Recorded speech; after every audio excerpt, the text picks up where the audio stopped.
No les conviene porque bien no les está yendo y eso no va a cambiar. Bueno, hemos visto varias cosas hasta el momento nosotros. Hemos hablado ya prácticamente de todos los tipos principales de tejidos que contiene el cuerpo y habiendo ya concluido con estos tipos especiales, ahora vamos a comenzar a hablar entonces de los órganos y sistemas. Y el primer sistema del cual vamos a hablar va a ser sobre el sistema circulatorio. Entonces, en esta clase vamos a hablar un poquito sobre el corazón, las arterias, las venas y también un poquito sobre los capilares y los vasos linfáticos también. Esas cosas vamos a incluirlas en esta clase, sobre todo desde el punto de vista histológico y algo del punto de vista funcional. Entonces, nosotros vamos a hablar en primer lugar sobre el sistema circulatorio. Ese es el sistema que se encarga de bombear sangre a todo el cuerpo, incluyendo al sistema pulmonar, porque en el sistema pulmonar es que esa sangre va a ser oxigenada por medio del proceso este de captar oxígeno del ambiente. Eventualmente esa sangre oxigenada va a irrigar todos los tejidos del cuerpo y entonces se va a desoxigenar y vuelve el ciclo a cerrarse. Entonces yo les mencioné la última vez a ustedes que nosotros tenemos un corazón derecho, que es el que esencialmente recibe la sangre del cuerpo, sangre desoxigenada, y le envía entonces a los pulmones para que ésta se oxigene. Y entonces el corazón izquierdo va a recibir esa sangre oxigenada y la va a bombear al resto del cuerpo. Ayer utilicé esta imagen para hablar de la anatomía, pero me di cuenta que más adelante hay una imagen con un poquito más de detalles, un poquito más grande también. Así que vamos a utilizar esta imagen mejor hoy, porque creo que pues es un poco más práctica para ese fin. Bien, si tú agarras un tórax y le quitas el corazón, que es lo que vemos aquí en esta imagen del néter, vas a poder ver varias estructuras del mediastino. Si el mediastino no lo conocen todavía, pues algún día lo conocerán cuando reciban la respectiva clase de anatomía. Entonces, detrás del corazón, lo primero que vamos a encontrar aquí va a ser este tronco de la arteria pulmonar. La arteria pulmonar va a tener dos ramas, la derecha y la izquierda. Importante, a pesar de que recibe el nombre de arteria, esa arteria pulmonar recibe sangre desoxigenada, o mejor dicho, le lleva sangre desoxigenada a los pulmones. Recuerda que esa sangre está viniendo de la circulación sistémica, en este caso la circulación venosa. Y por eso es que la sangre que bombea la arteria pulmonar va a ser una sangre tipo desoxigenada. Entonces, en el pulmón, esa sangre se oxigena y vuelve a ser bombeada al resto del cuerpo gracias a esta estructura que está aquí, que es el callado de la aorta, con eventualmente sus ramificaciones y todo el sistema este de la aorta y todas las arterias que vamos a mencionar algunas en lo que resta de la clase. También tenemos aquí otra estructura en verdecito, que es una estructura que suele ser olvidada cuando uno hace una disección de un cadáver o cuando uno estudia la anatomía, que es el ducto torácico. El ducto torácico es un vaso linfático de gran tamaño que lo que hace es recoger ese exceso de líquido intersticial, que al final vamos a hablar un poquito de él, y finalmente llevarlo al sistema venoso para que se drene hacia él. Entonces es importante porque si no fuera por nuestros vasos linfáticos, entonces nosotros comenzaríamos a acumular líquido en nuestro intersticio y entonces formaríamos lo que usted conoce como edema. Probablemente cuando se forme un edema, lo que ocurre es que se acumula más líquido del cual puede ser drenado por este sistema linfático. Ahorita vamos a plantear algunos fenómenos o algunas situaciones donde puede ocurrir ese fenómeno de los edemas. Bien, alguna vez en el curso, hace mucho tiempo, habremos mencionado el término endotelio. El endotelio es el epitelio que tapiza la parte interior de los vasos sanguíneos. Desde el punto de vista histológico, es un epitelio escamoso simple. Aquí tú ves las células endoteliales. Tienen una separación que pues no es constante, puede ser variable, pero en términos generales tapizan todo el interior de, para fines prácticos, todos los vasos sanguíneos. El endotelio tiene muchas funciones. Es importante porque, por ejemplo, cuando usted se corta, esa trauma cortante va aparte de lesionar capas de la piel, eventualmente va a lesionar vasitos sanguíneos. Y esos vasitos sanguíneos van a sangrar. Y la forma de detener ese sangrado es formando un coágulo que bloquee el sangrado y evita que usted se muera por una hemorragia. El proceso ese de formar un coágulo secundario a una lesión vascular, eso se llama hemostasia. Entonces, solamente debe coagular la sangre cuando hay un contexto de lesión endotelial o lesión vascular. Si tú tienes un vaso sanguíneo sano, jamás debe tu sangre coagular dentro de un vaso sano. De lo contrario, eso es completamente patológico. Cuando a una persona, por varias razones que ahorita les voy a mencionar, forma coágulos dentro de un vaso sanguíneo que no está lesionado, eso se llama trombosis y la trombosis siempre es patológica. Entonces, nuestro endotelio se encarga de que no se formen coágulos en vasos sanguíneos que no están lesionados. Eventualmente usted hará su curso de patología y ahí conocerá la triada de Virchow, que son la triada de factores que predisponen a la trombosis. La primera y la más lógica es la lesión vascular. Lo segundo que hay es la éstasis vascular o el flujo sanguíneo turbulento. Y la tercera son los estados de hipercoagulabilidad. De ahorita vamos a hablar de éstasis vascular. Y al igual que con el grupo de ayer, le dejo una tarea. Porque cuando comenzó este tema de la vacuna de COVID, gracias a los antivacunas, que mejor dicho podemos llamarles anticiencia, gracias a esa gente se comenzó a extrapolar un poco de información exagerada con el motivo de ganar protagonismo. Y si usted cree que yo estoy equivocado, ¿a dónde están los antivacunas ahorita?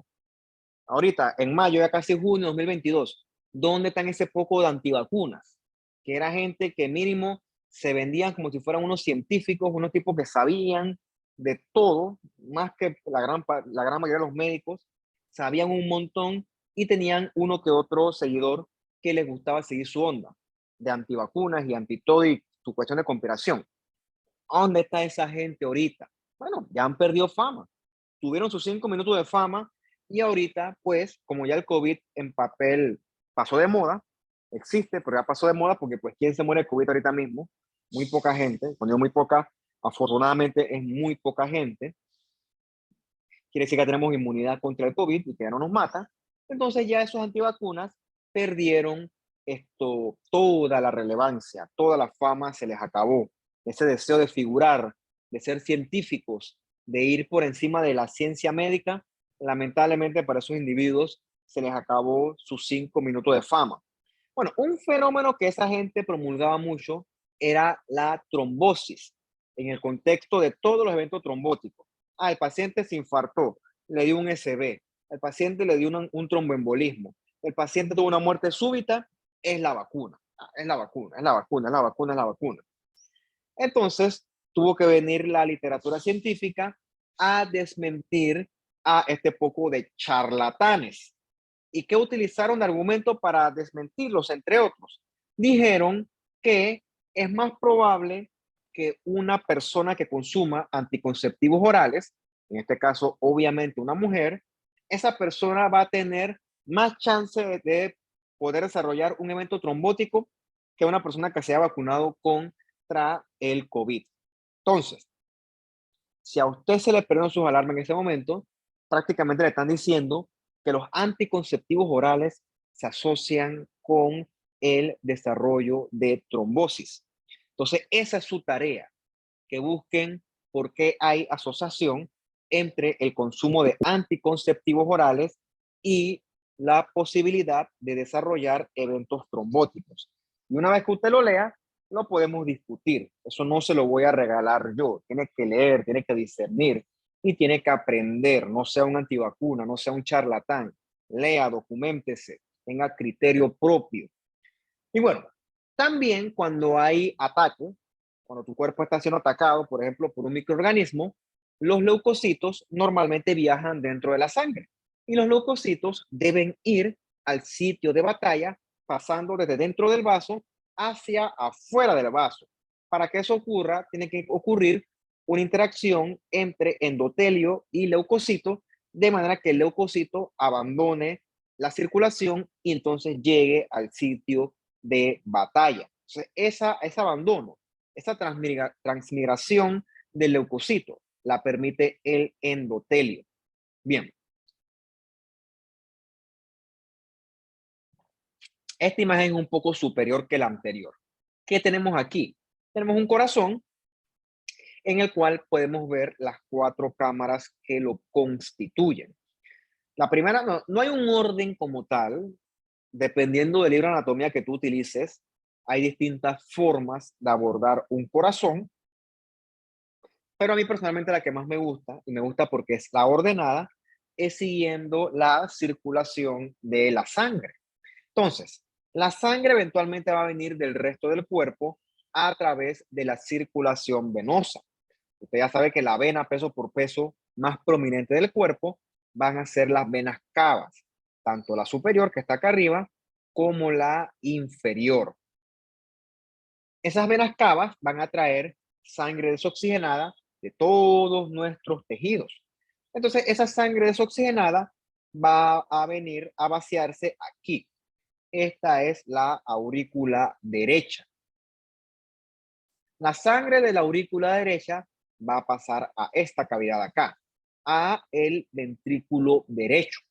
Entonces, ese ventrículo derecho, tú ves que tiene un miocardio o un músculo más prominente que la aurícula, porque la función de la aurícula es recibir sangre, mientras que la función del ventrículo es bombear sangre.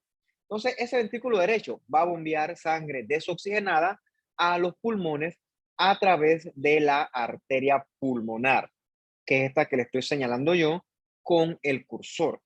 Eventualmente, esa sangre va a ser oxigenada y va a regresar de vuelta al corazón vía las venas pulmonares, 2 izquierdas, 2 derechas, y se van a vaciar ellas hacia la aurícula izquierda. ¿Okay? En este momento la sangre ya está oxigenada. Entonces, esa sangre oxigenada va a pasar de la aurícula izquierda a el ventrículo izquierdo. Ves aquí que el ventrículo izquierdo sí tiene un músculo bien prominente. Y eso es porque el ventrículo izquierdo tiene que bombear ¡puf! Con fuerza para que esa sangre pueda ser eyectada con violencia a el resto del cuerpo y eventualmente llegue a todos tus tejidos periféricos. Entonces, gracias a esa acción, todos tus tejidos eventualmente van a ser oxigenados y recibir su respectivo aporte metabólico. Bien, aquí hay un fenómeno anatómico interesante. ¿Por qué si ambos ventrículos bombean sangre? ¿Por qué el músculo de el ventrículo izquierdo es mucho más prominente que el de ventrículo derecho? La respuesta es bastante lógica, porque en el sistema vascular pulmonar se manejan presiones mucho más bajas en comparación con el sistema vascular periférico.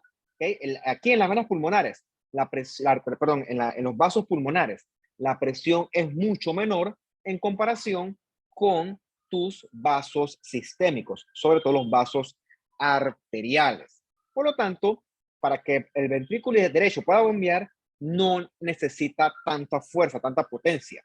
Mientras que, lógicamente, el ventrículo izquierdo sí va a requerir latir con mucho más fuerza para poder llevar esa sangre a el resto del cuerpo. Bien.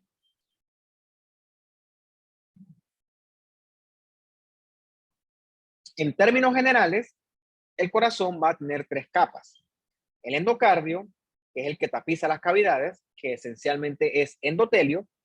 El miocardio, que ya conocimos la clase anterior cuando hablamos de la fibra muscular cardíaca. Y por fuera va a haber una capa más externa que se va a llamar el epicardio. Un segundito.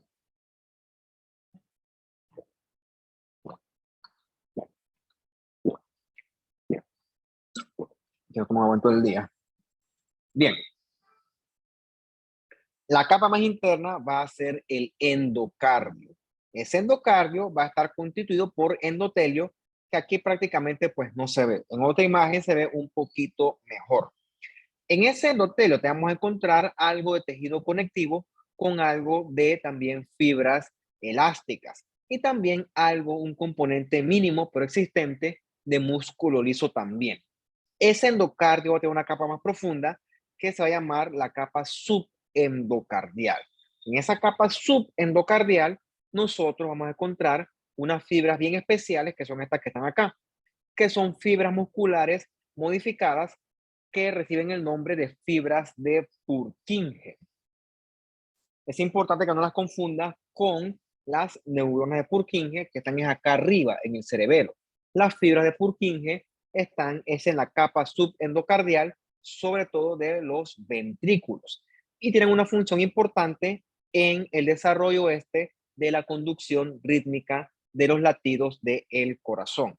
Ahorita la vamos a ver con más detalle. Bien, aquí en esta imagen de un ventrículo se ve con más detalle el fenómeno de el endocardio. Ves aquí el endotelio, algo separadito, esencialmente porque el endocardio esencialmente es endotelio, bastante similar al que encontramos nosotros en cualquier vaso sanguíneo.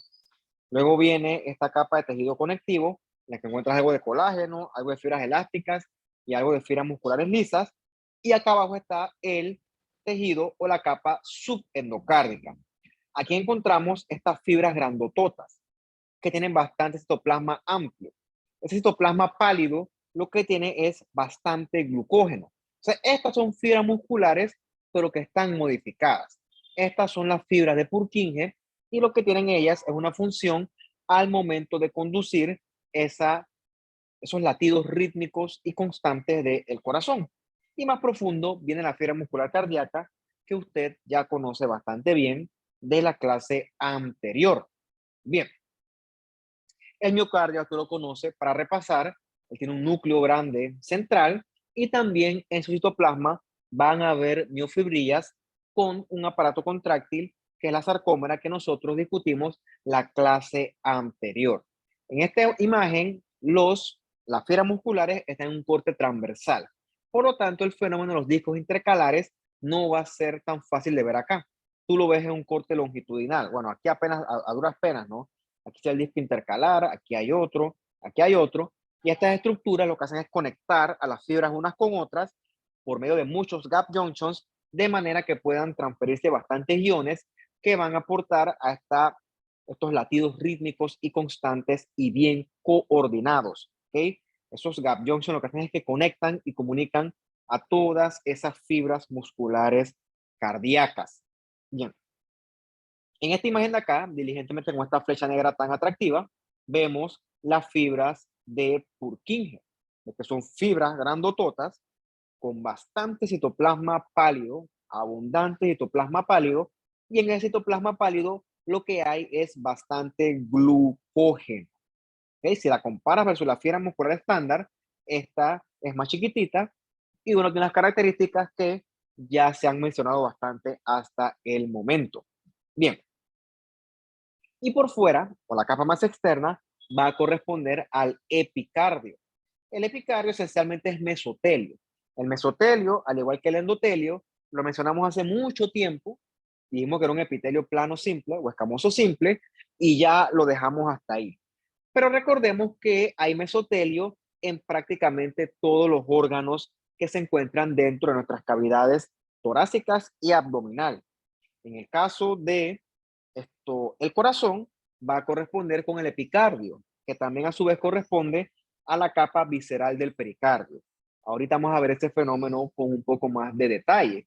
Los pulmones también tienen su mesotelio, que se llama la pleura. Y los órganos intraabdominales también van a tener su recubrimiento mesotelial, que es el peritoneo. Cuando usted de anatomía, o cuando llegue a esa parte de anatomía, va a ver que hay órganos que son intraperitoneales y otros que son retroperitoneales. Y esos entonces no van a tener peritoneo, pero bueno, eso lo dejamos para el tema de anatomía. Entonces, también en el epicardio tú vas a encontrar tejido conectivo en el cual vas a encontrar algo de nervios, algo de vasitos y también algo de grasa, esta F que está aquí. Esa grasa lo que hace es amortiguar los latidos del corazón y lo protege de las estructuras vecinas. Bien, si fueras a hacer una disección del corazón, no sea así, por cierto, esto es dibujo, esto es esquema. Para fines prácticos, en un cadáver todo se ve gris, gris o tonos de grises. Nunca vas a ver la aorta rojita, ni la pulmonar la vas a ver así moradita o azul. No, eso es dibujo, eh, eso no es así en la vida real, sorry. Bueno, le quitas un pedazo al ventrículo izquierdo y tú lo que quieres es estudiar las capas que lo constituyen desde el punto de vista anatómico. Bien, la primera capa, la más interna, va a ser el endocardio, la segunda va a ser el miocardio, que como es el ventrículo va a ser bien prominente, y la tercera va a ser el epicardio. Ves que el epicardio va a tener su grasilla, que repito, es para amortiguar esos movimientos del corazón, para protegerlo también, y ves que él va a tener un mesotelio que corresponde a la capa visceral del pericardio. Tú ves que el corazón no está suspendido dentro del tórax y ya, no, él tiene su recubrimiento, que digamos que es como la camisa esta que yo tengo puesta, una capa que me rodea y hasta cierto punto me protege. Entonces, esa capa para el corazón sería el pericardio. Entonces, ese pericardio va a tener una capa visceral que corresponde al epicardio y más por fuera, o sea, por fuera, más externamente, va a tener otra capa que se va a llamar la capa parietal del pericardio. Entre esos dos pericardios, el parietal y el visceral, hay un espacio que se llama el espacio pericárdico o la cavidad pericárdica, que en esa cavidad hay líquido, ¿ok? Hay líquido pericárdico que sirve para darle protección y amortiguación extra a el corazón. Esa sería la función, en forma resumida, del pericardio. Bien, aquí ves, por ejemplo, aquí está el músculo del miocardio, ¿ok? Fibras musculares cardíacas de acá arriba, y aquí está la grasa, ¿no? La grasa que rodea el corazón, y en esa grasa encontramos un vasito. Probablemente esta sea una arteria coronaria, que pues son chiquitas, pero hay arterias más chiquitas que ella, como esta que está acá. Esta arteria se encarga, estos vasitos que están acá, mejor dicho, se encargan de alimentar a esta arteria más grande. Esos vasitos alimentadores reciben el nombre de vasa vasorum o también vasos de los vasos, porque irónicamente los vasos, a pesar de transportar sangre o de movilizar sangre, ellos no la pueden consumir para ellos mismos. Por lo tanto, todos los tejidos que los componen, todas las células necesitan un aporte extra, sobre todo en los grandes vasos. Y ese aporte extra se lo provee estos vasa vasorum. Bien, esto que está acá fue una autopsia que alguna vez me correspondió hacer en algún momento de la vida. Esto fue un bebé que murió, un bebé prematuro que murió. Me acuerdo que tenía 28 semanas. ¿Por qué murió? Bueno, porque la prematuridad es una causa importante y no negable de muerte. O sea, los órganos, los tejidos, en términos generales, las estructuras anatómicas no están bien desarrolladas y bueno, hay veces que esto se le puede dar soporte, pero otras veces que las estructuras son muy inmaduras y definitivamente no son capaces de soportar el estrés metabólico, etcétera, y el paciente inevitablemente fallece. Por eso que tú ves que peso por peso, la tasa de mortalidad más alta de los hospitales va a estar, bueno, cuando yo estudié, va a estar en las salas de neonatología. ¿Por qué? Porque los pacientes tienen bastantes chances de morir. No es que todos mueran, pero la prematuridad sí es una causa importante de muerte en este tipo de pacientes. Bien, esto se lo puse para que usted vea el corazoncito de él. ¿Ves que está aquí? Y ves que él tiene su saquito que lo protege. Ese saquito que lo protege o que lo recubre va a ser el pericardio. Entonces, ese pericardio va a tener su capa parietal, visceral, etcétera, y su cavidad pericárdica que permite que los movimientos del corazón pues no sean afectados y los protege también de traumas o de cualquier evento externo. Y acá arriba está el timo, ¿ok? Del timo hemos hablado bastante en la clase de los tejidos linfoides. Aquí siempre me llamó la atención que el hígado está muy grande, ¿ok? Está muy grande el hígado y que los intestinos están verdes. O sea, bueno, ya la prematuridad por sí sola es una causa de muerte importante como para estar buscando causas extras de muerte. Bien, y aquí se ve más bonito el fenómeno este de las fibras de Purkinje. Ya que aquí está la capa del endotelio, aquí está la capa subendotelial y ves aquí grandototas las fibras de Purkinje. Tienen bastante citoplasma abundante, bien pálido, rosadito bien pálido, y lo que tienen ellos es mucho glucógeno. Esa fibra de Purkinje tiene la función de desencadenar la onda de contracción en ambos ventrículos, de manera que la contracción sea coordinada y sea rítmica. No solamente esa función es llevada a cabo gracias a la fibra de Purkinje. Tú verás en tu clase de fisiología que hay un sistema de conducción cardíaco, un sistema eléctrico que es el que coordina estos latidos rítmicos del corazón, en el cual parte de lo que participa van a ser estas fibras de Purkinje. Bien, déjeme echar más agua y seguimos.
Bien, entonces habiendo discutido el corazón, vamos entonces a pasar a la parte esta de la pared de los vasos. Entonces, desde el punto de vista general, todos los vasos sanguíneos van a tener, dependiendo de su función, distintas proporciones de endotelio, músculo liso y de tejido conectivo. Esos tres elementos van a variar dependiendo de qué vaso estemos viendo, ya sea arteria o vena, y si es un vaso grande o un vaso pequeñito. Lógicamente, una arteria no va a tener la misma cantidad de músculo, ya que esta controla la presión arterial, que por ejemplo una vena. Entonces, esas variables van a irse alterando.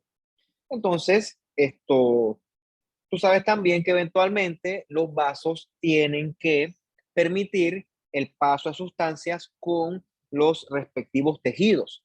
Ahí se pasa oxígeno, se pasa glucosa, se pueden pasar ciertos elementos más grandes, tipo macromoléculas. Bueno, todos esos elementos se pasan de una forma bidireccional gracias a los mecanismos de transporte que usted conoce de la clase anterior. Difusiones, canales iónicos, proteínas carriers, endocitosis, exocitosis, el que venga al caso. Y recuerda que también para estas células el agua va a ser permeable dependiendo de las concentraciones que exista en los respectivos compartimientos. Entonces, un vaso sanguíneo, aquí quizás no se ve también el endotelio, toda esta es la capa de músculo y esta acá es la capa adventicia que ahorita discutiremos. ¿Ven los vasitos estos que ven acá? Que hay uno, que hay otro. Esos son los vasa vasorum. Bien, ya hablamos un poquito del endotelio. Dijimos que en condiciones normales el endotelio evita que se formen coágulos dentro de un vaso sanguíneo sano, porque repito, eso es completamente patológico. Todos estos estados trombóticos son patológicos y constituyen las primeras enfermedades o las principales enfermedades que hoy en día nos siguen matando, ¿ok? Siguen acabando con la población, que corresponden todas a la gran familia de enfermedades cardiovasculares. Ahí tú encuentras a los infartos, ahí tú encuentras al corazón sobre todo, ¿no? Encuentras a los SBs, encuentras también a las trombosis venosas profundas y los tromboembolismos, encuentras la aterosclerosis. Todas esas enfermedades en determinado momento pueden y probablemente van a tener como mecanismo de fondo un estado protrombótico. Lo otro que es cierto es que tú te cortas y se forma un coágulo, y no es que se forma un coágulo del tamaño de la casa tuya, no. El coágulo tiene que formarse del tamaño que pueda tapar el vaso, ni más ni menos. Entonces, esa remodelación del coágulo, que es un coágulo ni muy chiquito ni muy grande y que después se disuelva una vez que el vaso sanguíneo ha sido reparado, eso también va a ser función del endotelio.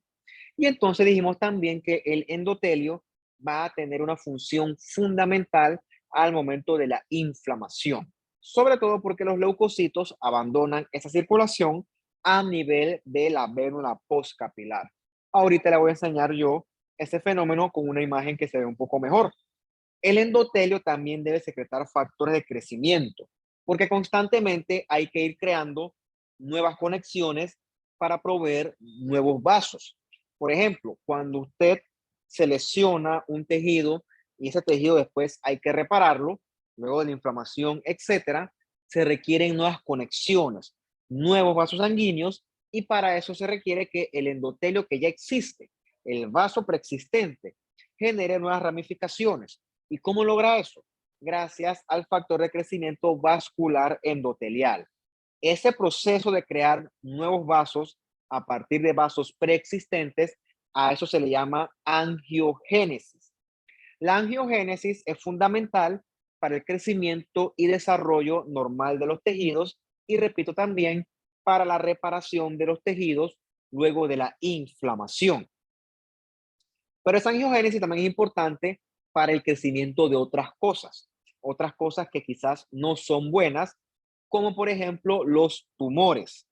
Un tumor que comienza primero con celulitas sueltas que son malignas, eventualmente esas celulitas proliferan, proliferan y proliferan hasta que forman una masa. Esa masa es lo que usted le llama coloquialmente un tumor. ¿Qué ocurre? Para que un tumor se forme como tal y crezca, ese tumor va a requerir su respectivo aporte sanguíneo. Y ese aporte sanguíneo, el tumor se lo crea solito, porque él también secreta factores de crecimiento y también estimula a que las células endoteliales secreten factores de crecimiento, de manera que le creen a él su propia red de vasos sanguíneos para que él pueda crecer. Tú puedes tener la célula tumoral más maligna que se te ocurra, pero sin el aporte sanguíneo que él requiere, esa célula nunca va a crecer, el tumor nunca va a proliferar. Por lo tanto, es un target importante esa angiogénesis tumoral. Por eso es que para ciertos cánceres, el tratamiento va dirigido a inhibir esa angiogénesis que desencadena el tumor. Bien, como dijimos, en condiciones normales, el endotelio es antitrombogénico, o sea que él no va a permitir que se formen coágulos o trombos dentro de un vaso sanguíneo sano. Lógicamente, cuando tú te cortas, te lesionas, vamos a decirle cortar porque es el ejemplo pues, más práctico ahorita mismo, las capas del vaso lesionado, los tejidos se van a exponer. Uno de esos tejidos que se expone es el colágeno y también el factor de von Willebrand. Entonces, esos elementos atraen a las plaquetas y las plaquetas comienzan a pegarse como si fuera una bola de nieve hasta que forman un tapón de plaquetas que lo que hacen es sellar el sitio de lesión y evitar que ese vaso siga sangrando. En ese contexto, eso es perfectamente normal. Si no fuera por ese fenómeno, usted sangra, quién sabe hasta cuándo. Hay ciertas condiciones donde se forman coágulos sin la existencia previa de una lesión vascular. ¿Cuándo se forma esto? Bueno, tienes que irte para atrás a la triada de Virchow. Dijimos que la primera variable fuera, la segunda variable mejor dicho, fuera de la lesión vascular, que es bastante obvia, es la éstasis vascular. ¿Qué es la éstasis vascular? Que es que por alguna razón el flujo sanguíneo se queda estancado, ¿ok? Se vuelve más lento hasta cierto punto que hasta se puede quizás pues ser tan lento que la sangre se queda, por así decirlo, literalmente estancada. Un ejemplo que ocurre eso cuando es, por ejemplo, en el paciente con falla cardíaca. En ese paciente con falla cardíaca, la sangre va a tener dificultad para regresar de vuelta al corazón. ¿Por qué? Porque el corazón está fallando. En la falla cardíaca puede haber dificultad para bombear sangre o para recibir sangre, o ocasionalmente hay las dos.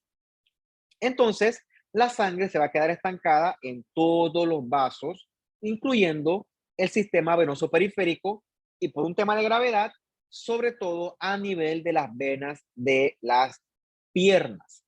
Entonces, en ese sentido, estas venas van a quedar manejando un volumen mayor de sangre porque la sangre no va a correr porque está arriba tapada por un corazón que, por así decirlo, no recibe sangre. Entonces, en esos sitios va a haber éstasis vascular. Otra cosa que puede hacer esa éstasis vascular, o mejor dicho, ese exceso de sangre en las venas, es aumentar la presión hidrostática, al punto que se comienza a fugar líquido hacia afuera del vaso que se acumula entonces al intersticio. Esa es la razón de por qué la persona con falla cardíaca te puede hacer grados variables de edema de miembros inferiores. Pero a mí me refiero los dos, ¿ok? Es bilateral. Bueno, ¿qué ocurre? Entonces, gracias a esa éstasis vascular, tienes un factor de riesgo. Entonces, eventualmente, el contacto de las células de la sangre va a molestar al endotelio y el endotelio se va a activar y se va a transformar en un endotelio protrombótico. Y entonces, aquí comienzan a llegar plaquetas, eritrocitos, leucocitos y compañía. Y se forma un coagulito dentro del vaso. Es más, la cosa se pone peor si la persona tiene algún tipo de estado de hipercoagulabilidad, como por ejemplo los anticonceptivos orales que usted buscará y me dirá después por qué se asocian a estos eventos trombóticos. La cosa es que el coagulito comienza chiquitito y con el tiempo, si no se le da atención, crece, ¿ok? Crece al punto que puede obstruir esa vena profunda. Y como hay obstrucción, la sangre no puede subir. Entonces, el miembro inferior afectado va a estar edematoso, se va a poner rojo la piel y también a la persona le puede doler. O sea, clínicamente, esos son las variables que corresponden a una trombosis venosa profunda. Hay otros signos que se ven en propedéutica que son de la trombosis venosa profunda, pero yo no soy clínico, así que yo no voy a hablar de cosas pues que yo no manejo en el día a día. Bien, hasta este punto per se, pues la trombosis como tal, es peligrosa, pero la trombosis solita no va a matar al paciente. Sí le va a molestar, etcétera, y si es peligrosa. ¿Por qué? Porque puede entonces ese trombo soltar un pedacito de él. Ese pedacito que se suelta, eso recibe el nombre de émbolo. Ese émbolo va a viajar por la sangre venosa. Mientras el émbolo viaje, no hay ningún problema. El problema va cuando él viaja lo suficiente hasta que llega a un vasito en el cual él ya no puede pasar. Entonces, en ese punto, él va a obstruir la circulación y entonces ese punto suelen ser los vasos pulmonares, sobre todo la arteria pulmonar o sus ramas. Cuando eso ocurre, eso se llama un tromboembolismo pulmonar y eso es potencialmente fatal. Por lo general, los coagulitos que se sueltan, esos embolitos, son chiquititos y se alojan en ramas chiquititas que lo que hacen es provocar disnea y otros síntomas, pero si el trombo, bueno, en este caso el émbolo, si es lo suficientemente grande, él se puede alojar en la misma arteria pulmonar y si la tapa, el paciente ese se muere automáticamente. ¡Uf! Una muerte súbita, una muerte, el tromboembolismo pulmonar que ocluye la arteria pulmonar, esa es una causa de muerte súbita. Una persona que estaba ahí hablando normal y de repente, ¡puf!, cae muerta. ¿Okay? Tiene que descartar un posible tromboembolismo pulmonar. Claro, eso tiene su clínica, sus factores de riesgo, pero bueno, sí puede ocurrir. ¿Qué ocurre? ¿Cómo corriges esto? ¿Cómo se le ocurre que tú puedes corregir esto? A ver, tiene en línea.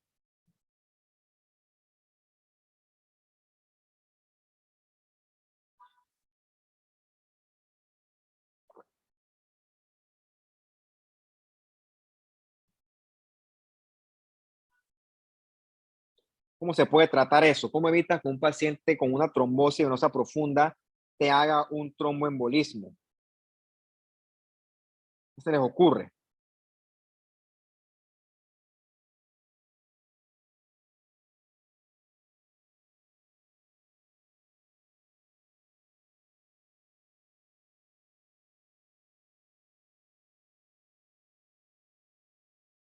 Chuleta, el grupo uno no está en nada, déjeme decirle. Pero bueno, se lo voy a dejar de tarea también. Se lo voy a dejar de tarea, yo no lo voy a regalar a todos ustedes. Pero este grupo uno está, da mucho que desear, déjeme decirle. Hay que ponerse en las pilas, muchachos. Están bien, bien faltos de interés. Bueno, yo sigo calificando.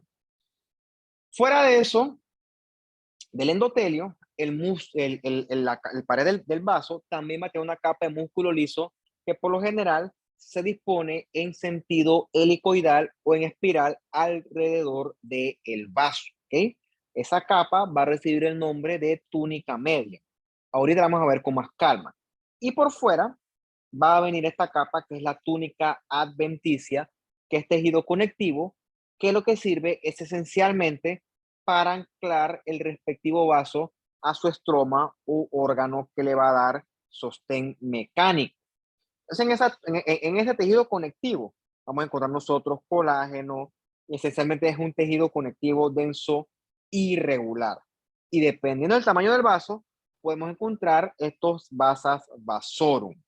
Bien, aquí por ejemplo, esto es un masón, es un vaso grande que aparentemente parece ser una vena, pero bueno, no importa si es vena o arteria. Lo que importa es que con este masón vean que tiñe bastante azul.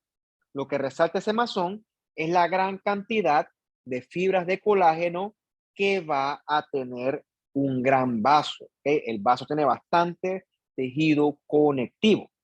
Bien, entonces, conociendo el endotelio, el músculo y el tejido conectivo, entonces podemos ir a la denominación como tal de las capas que constituyen a los distintos vasos sanguíneos.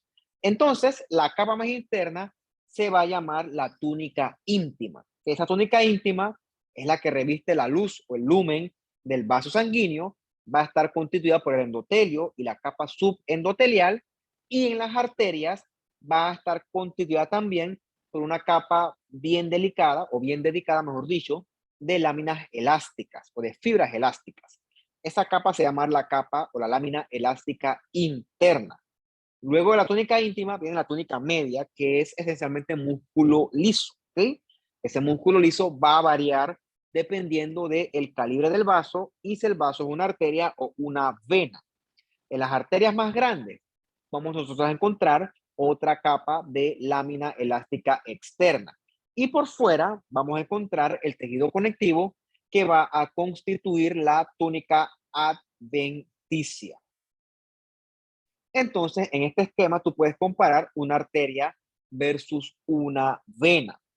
Entonces, la arteria va a tener su túnica íntima al igual que la vena con su endotelio. La diferencia es que en la arteria va a haber una lámina elástica interna.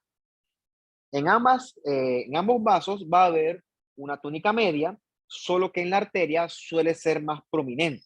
La arteria tiene más músculo liso que la acompaña, y eso es lógico pensarlo porque la arteria es la encargada de mantener el tono vascular.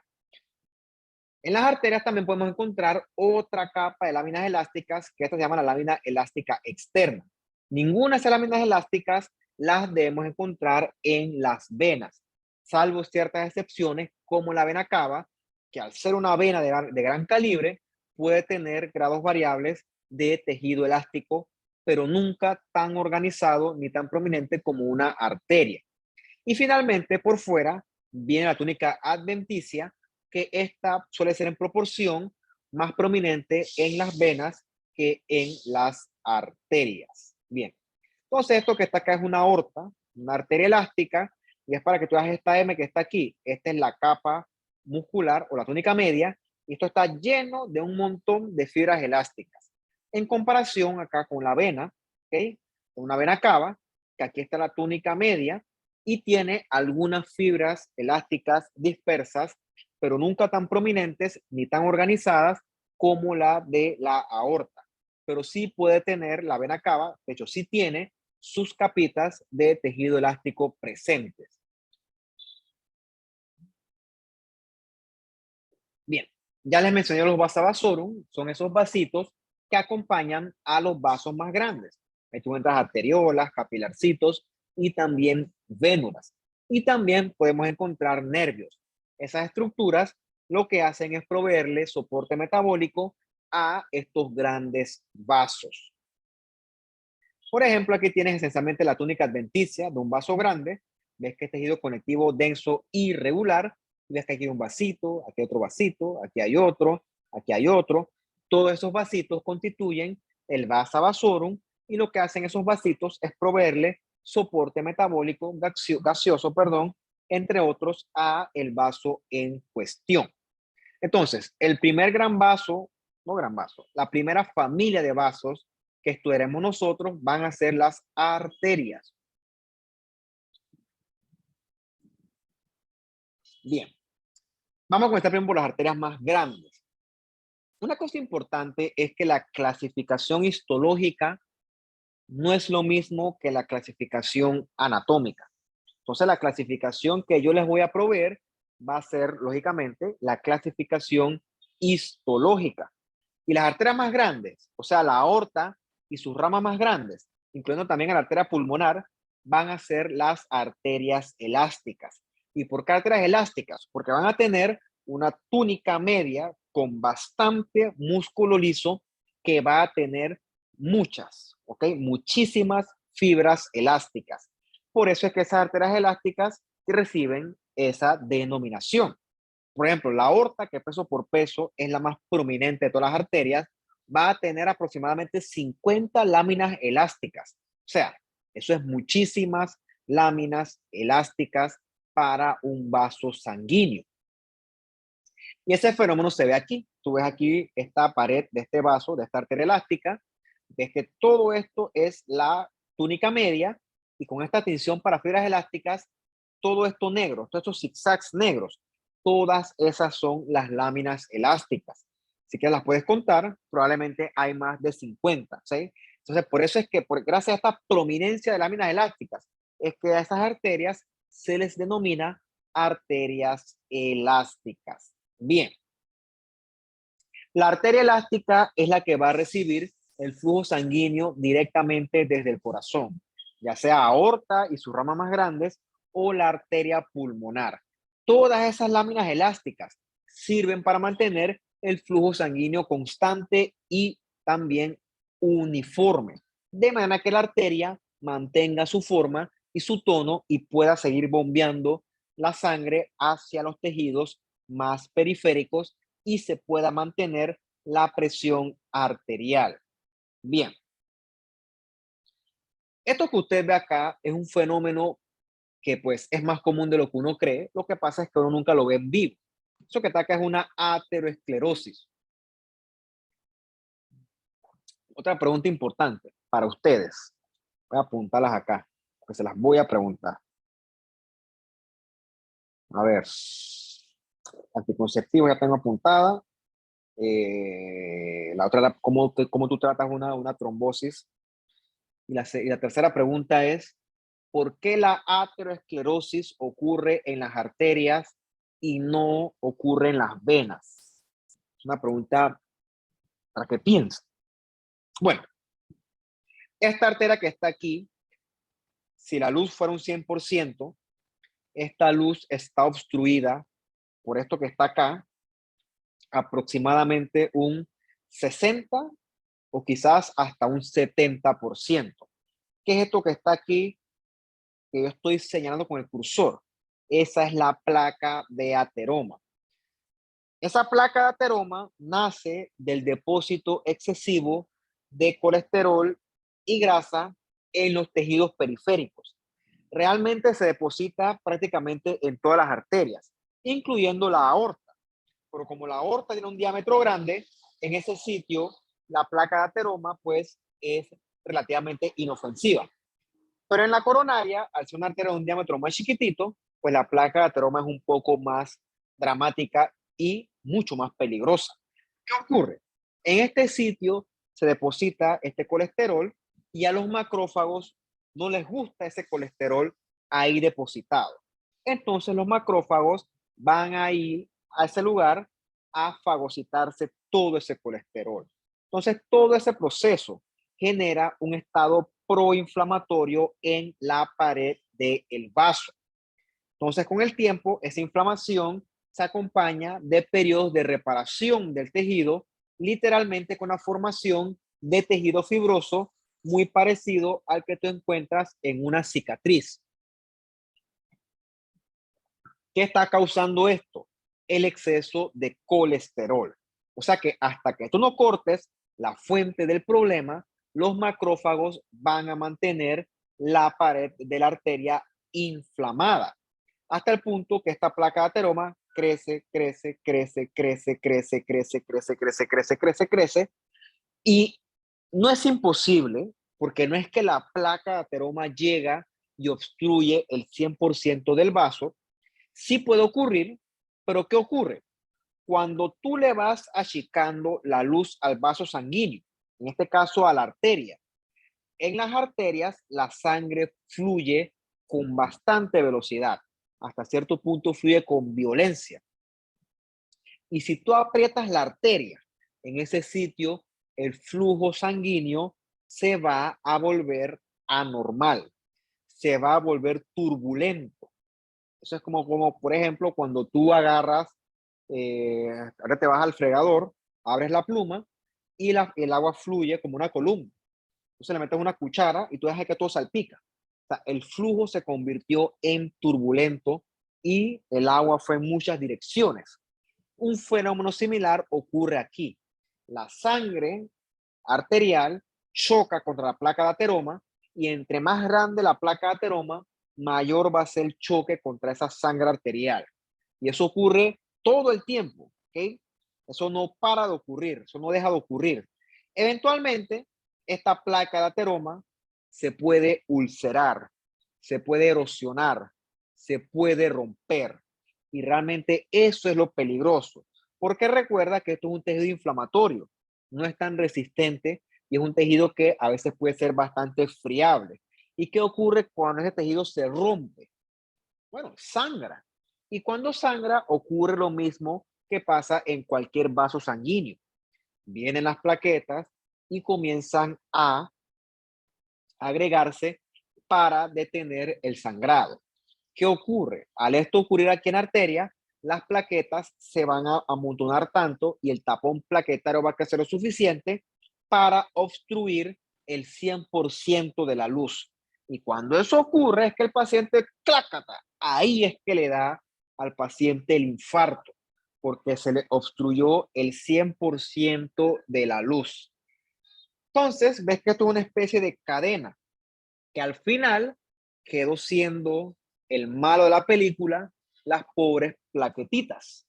De ahí nace la fama y la popularidad hoy en día de la famosa cardioaspirina. A dosis infantiles, que van de 80 a 100 miligramos, la aspirina actúa como un antiagregante plaquetario. ¿Por qué? Porque inhibe al tromboxano A2. El tromboxano A2 es un derivado importante de la ciclooxigenasa 2 en la cascada del ácido araquidónico. Eso usted lo conocerá en dos cursos, en farmacología y en patología. Entonces, las plaquetas esas van a inhibir al tromboxano A2 y sin tromboxano A2 se va a inhibir esa agregación plaquetaria. Cosa que si esa placa se rompe, no se va a formar un coágulo y por lo tanto el paciente no se va a infartar automáticamente y eso le va a dar chance de ir a un cuarto de urgencias y ver qué hacen entonces con esta arteria prácticamente obstruida. Pero nunca llegará, o digo, no es que nunca, puede pasar también, pero es menos probable que la obstrucción llegue súbitamente al 100%. Entonces, de ahí nace la utilidad de la aspirina infantil en la prevención de eventos cardiovasculares. Eso no le hace nada a la placa de ateroma, no le hace nada al colesterol, no le hace nada a los macrófagos, eso le pega es a las plaquetitas. Importante, una cosa es antiagregante plaquetario y otra cosa es anticoagulación. Parece ser lo mismo, pero no es lo mismo. Pero bueno, esos conceptos usted los afianzará en sus cursos próximos, sobre todo de farma y también de medicina interna. Bien, luego de las arterias elásticas van a venir las arterias musculares. Esas son las que van a llevar la sangre a los distintos órganos del cuerpo y también se van a contraer o dilatar para regular la presión arterial. La arteria muscular va a tener una capa de músculo liso bien prominente, hasta 40 capas, y también va a tener sus respectivas fibras elásticas. Por ejemplo, esta que tú ves aquí como un zigzag bien rosado, bien bonito, esta es la lámina elástica interna. También podemos ver en las arterias musculares más grandes algo de lámina elástica externa. Se ve en las siguientes imágenes. Por ejemplo, ves esta arteria, ves aquí en negrito la lámina elástica interna y acá, esta que está más prominente, es la lámina elástica externa. Entonces, toda esta que está aquí es la túnica media, que es músculo liso. Es cierto que en esta arteria muscular hay bastantes fibras elásticas, pero lo que también es cierto es que nunca va a haber tanto tejido elástico como, por ejemplo, en una arteria elástica como tal. ¿Okay? Ya vimos esos fenómenos, ¿cómo los puedes comparar? Esta es otra arteria elástica, pero esta vez no es una tinción de Verhoeven ni otra de esferas elásticas, pero sí se ve la morfología en zigzag de la lámina elástica interna, ¿okay? Y ve la capa relativamente prominente de músculo liso de la túnica media. Y por acá de bonus, algunos nerviecitos. Bien, nuevamente por acá, esta es una tinción para fibras elásticas, Verhoeven, que es la que usamos acá en nuestro medio, pero hay otras, von Gieson, etcétera. Ves aquí la lámina elástica interna, ¿okay? La capa de músculo liso, o sea, la túnica media, y por fuera de ella, la lámina o la capa de las láminas elásticas externas. Existentes, pero nunca tan prominentes si la comparas versus una arteria elástica como tal. Esta es otra acá, pero esto es una HY, esto es una arteria, ¿ves el zigzag que se ve aquí? Sí se ve, pero cuesta verlo y por eso es que nosotros, si la queremos ver con más detalle, pedimos una tinción para fibras elásticas. Ese zigzag es la lámina elástica interna. Por lo tanto, podemos decir, sin temor a equivocarnos, que este vaso sanguíneo es una arteria. Bien. Luego de eso vienen capas más chiquititas de arterias pequeñitas que finalmente van a derivarse a las arteriolas. Las arteriolas, como la que está aquí, nomás tiene una o dos capitas de músculo liso. Entonces, de las arteriolas es que va a derivar entonces el capilar. Y en el capilar es que se va a hacer este fenómeno del intercambio de gases, metabolitos y fluidos entre la sangre y los tejidos intersticiales. La arteriola es realmente chiquitita, o sea, mide 0.1 milímetro. O sea, eso es chuzo, eso es menos, eso es bien poquito. La cosa pues se llama microcirculación. No, una cosa importante, la arteriola no debe tener láminas elásticas, adventicia prácticamente inexistente, pero sí su capita de músculo liso de la tónica media. Lo ves aquí, ¿no? Aquí está la arteriola, algo de músculo liso, no debe tener fibras elásticas y algo de aquí de adventicia, supuestamente con este masón que el azul se ve gris. Bien, este cuadrito se lo dejo para que usted lo haga después con calma, para que puedas comparar desde el punto de vista funcional e histológico cada una de las arterias que hemos discutido hasta este punto de la clase. Bien. Ahorita vamos a hablar los capilares, que esta es la segunda parte de la clase, entonces nos vamos a tomar hasta que este punto unos 3 minutos y seguimos.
Listo, entonces vamos a discutir entonces esta última parte de los capilares, las venas y al final alguito sobre los linfáticos.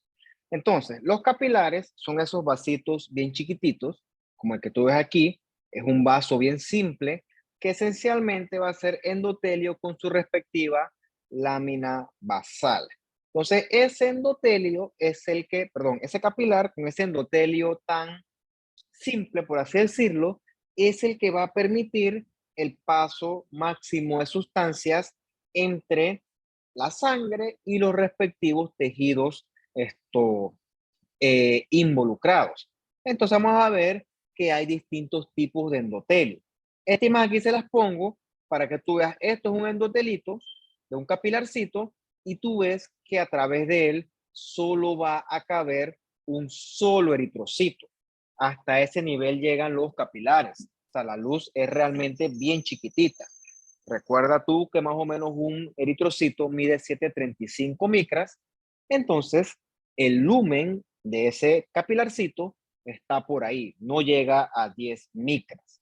Entonces, en este punto tú ves la metarteriola, ves que tiene algo de capa de músculo, de túnica media, y entonces aquí ocurre entonces en el capilar el intercambio de estas sustancias, o mejor dicho, en el lecho capilar.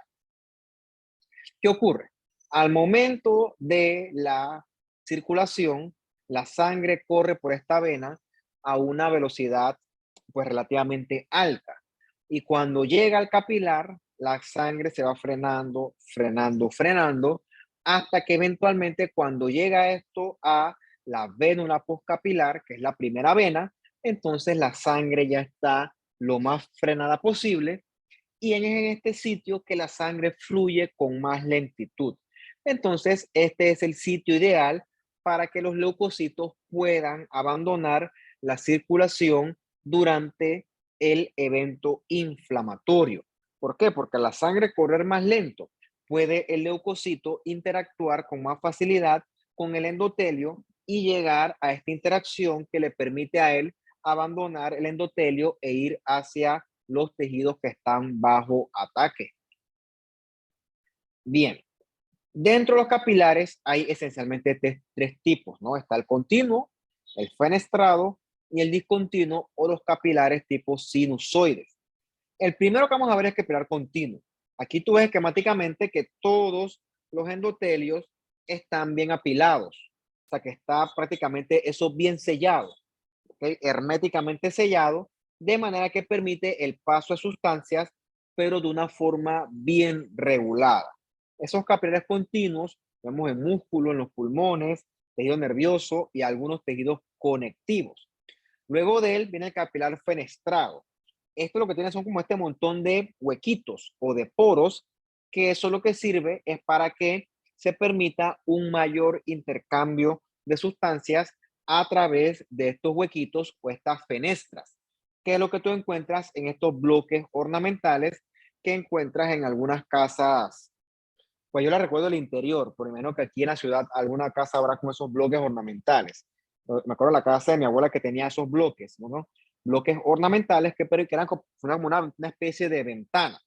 Entonces, el bloque en vez de ser totalmente sólido, tiene esos huequitos, esas fenestras, que permiten el paso de la luz. Entonces, algo similar ocurre en el capilar fenestrado. Al tener esas perforaciones, se permite el paso de sustancias de un lugar a otro, de manera que el intercambio en los órganos que tienen capilares fenestrados va a ser un intercambio pues mayor, como por ejemplo los riñones, algunas glándulas endocrinas y también el intestino. Y luego están los capilares discontinuos, que para que tú veas son que tienen pura fuga, ¿ok? El endotelio está bien, bien, bien separado, también se llama capilares sinusoides, y en estos capilares está la máxima movilidad de sustancias entre sangre y los tejidos. Cuando tú encuentras capilares tipo sinusoides en los órganos con mayor tasa de intercambio metabólico, como el hígado, los ganglios linfáticos y también la médula ósea. Bien, en los capilares y en las vénulas más chiquititas encontramos estas celulitas que son un poco más grandes que extienden proyecciones del citoesqueleto y rodean estos vasos. Estas células se llaman los pericitos. Los pericitos tienen la función de que cuando el vaso se lesiona, se pueden diferenciar ellos en elementos del vaso sanguíneo, por ejemplo, músculo liso o quizá también endotelio, de manera que ayudan a la reparación de estos vasitos de la microvasculatura. Bien, ahora sí, habiendo dicho los capilares, vamos a ver entonces a las venas. Bien. Las vénulas postcapilares, que son literalmente las primeras venas, son las que siguen a los capilares, son muy parecidos, por no decir idénticos. La diferencia es que tienen unos pericitos, pues, teóricamente más grandes. Ya les expliqué por qué es en este sitio que ocurre esta transmigración de leucocitos durante la inflamación. Eventualmente la vénula postcapilar converge y se convierten en las vénulas colectoras. Esas vénulas colectoras también convergen y poco a poco, entre que se hacen más grandes, adquieren ciertas capas de músculo liso. En ese momento se les llama vénulas musculares. Hay ciertas características morfológicas que te ayudan a distinguir entre venas pequeñas y arterias pequeñas. Una de esas características es que la arteria va a tener una capa de músculo más prominente en comparación con la vena. La vena prácticamente no tiene capa de músculo liso o de túnica media. Otra diferencia es que, debido a este fenómeno, la capa de la vena siempre va a ser delgadita. ¿Okay? La capa de la arteria es un poco más prominente. Y lo otro es que la luz de la vénula va a estar bien dilatada, va a ser más grande. Aquí está como más amplia la luz, mientras que la arteria, la luz, es un poco más contenida, por así decirlo. Aquí ves el fenómeno del grosor de las capas. Ves lo prominente de la capa de la arteria, mientras que en la vena, la capa, pues, es bastante más delgadita. Y acá también se ve ese fenómeno. Aquí la túnica media en la arteria es bien prominente, mientras que en la vénula, si en este caso tiene capa muscular, va a ser más delgada que en la arteria. En proporción, en la vénula, la túnica adventicia debe ser más prominente que que la capa de músculo liso. Y lógicamente, en las arterias es que nosotros vamos a encontrar el fenómeno de las láminas elásticas bien organizadas. Entonces, eventualmente las venas van a converger en unas venas que son más grandes, que su función es llevar esa sangre desoxigenada de vuelta al corazón. Ese es un trabajo que es un poco difícil porque para tú poder realizar esa función, tú tienes que movilizar la sangre en contra de la gravedad. Para realizar esa función, las venas tienen ciertos mecanismos. Por ejemplo, en las venas hay unas valvulitas que vamos a conocer más adelante, que lo que hacen es favorecer ese retorno venoso hacia el corazón. Las venas de las piernas, sobre todo, también están rodeadas de músculo esquelético. Ese músculo esquelético, cuando se contrae, ordeña la sangre venosa de manera que regrese en dirección hacia el corazón. Por eso es que a usted alguna vez habrá escuchado, y eso no es mentira, por ejemplo, cuando vas a un vuelo largo o al caído, ¿no? A Europa, por lo menos que el vuelo dura en promedio 10 horas o más, te recomiendan que tú periódicamente te levantes, ya sea para estirar las piernas o caminar un poquito o ir al baño, porque esa simple acción lo que favorece es que tú al caminar, tus músculos esqueléticos se contraen y esa contracción retorna la sangre de vuelta hacia el corazón. Entonces, eso evita que tú entres en un estado de éxtasis vascular. Y otra cosa importante, el hecho que tú tengas un elemento de la tarea de Virchow no quiere decir que tú vayas a hacer un evento trombótico. Tienes que tener más elementos, más factores de riesgo. Por eso es que una persona sana como ustedes o como yo va a un vuelo largo y yo me la paso las 10 horas sentado. Yo digo, yo no me voy a parar de aquí porque no me da la gana. Y no es que por eso yo voy a hacer una trombosis venosa profunda.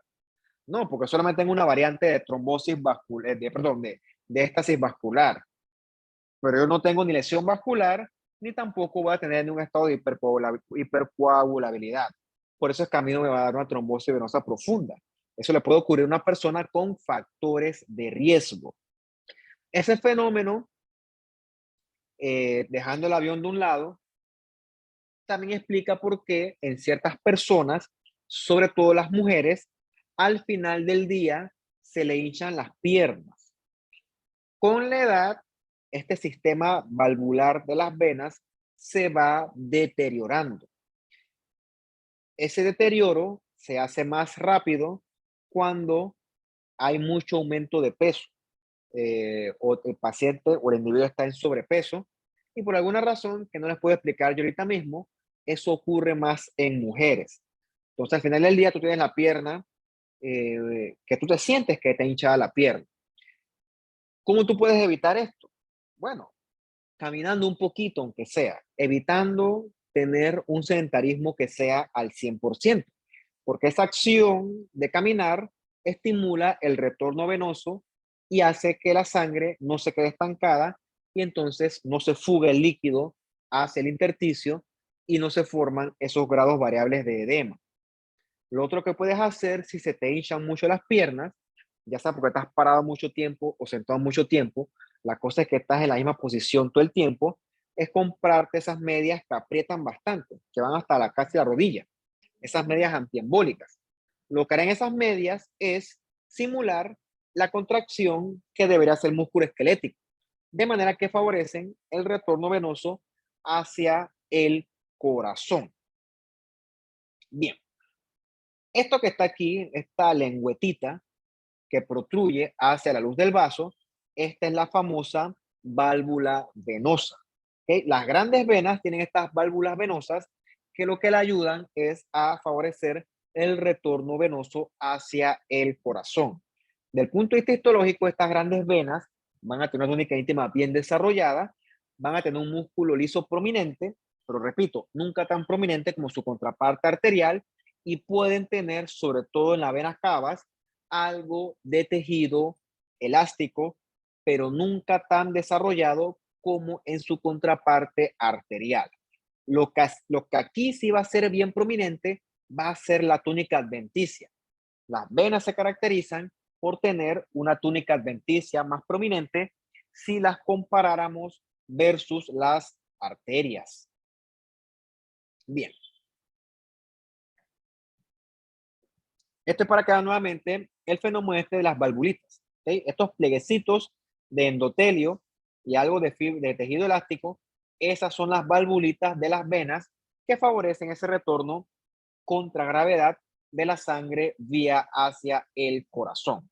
Este cuadrito es para que te leas las diferencias histológicas entre los distintos tipos de venas que hemos discutido de forma resumida en esta clase. Bien, y ya para terminar,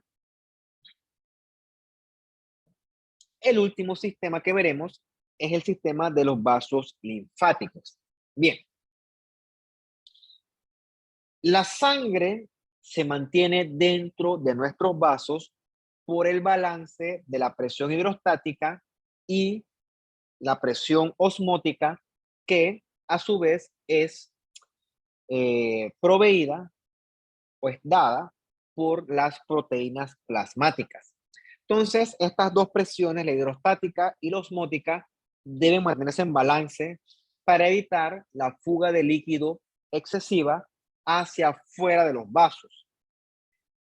Es normal que a veces se fugue algo de líquido hacia afuera de los vasos porque las presiones constantemente están desbalanceándose y luchando por encontrar el balance.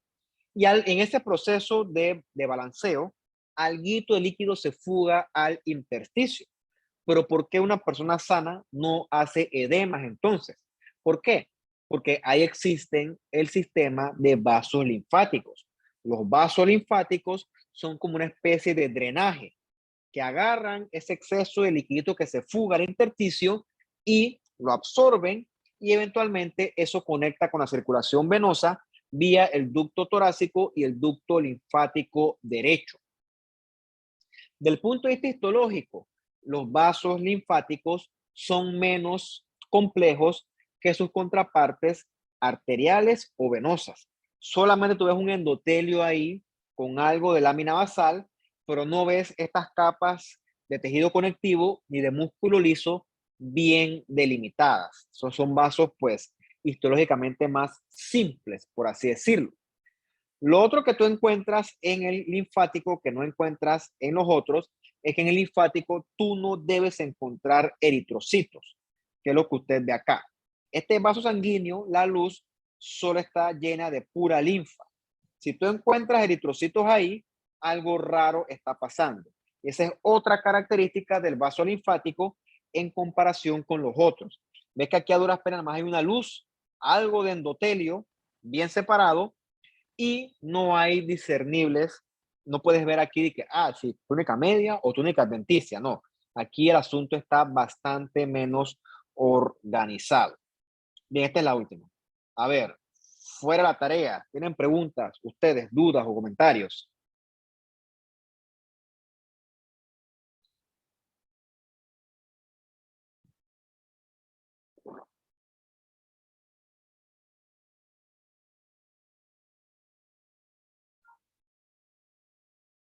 Ujú. ¿Algo? ¿Sí? ¿No? ¿No? ¿Sí? Bueno, si no hay nada, entonces nos veríamos entonces nosotros en la próxima clase, ¿ok? Entonces me despido, chao, cuídense y que estén ustedes bien. Hasta luego. Igualmente, profe. Hasta luego. Chao.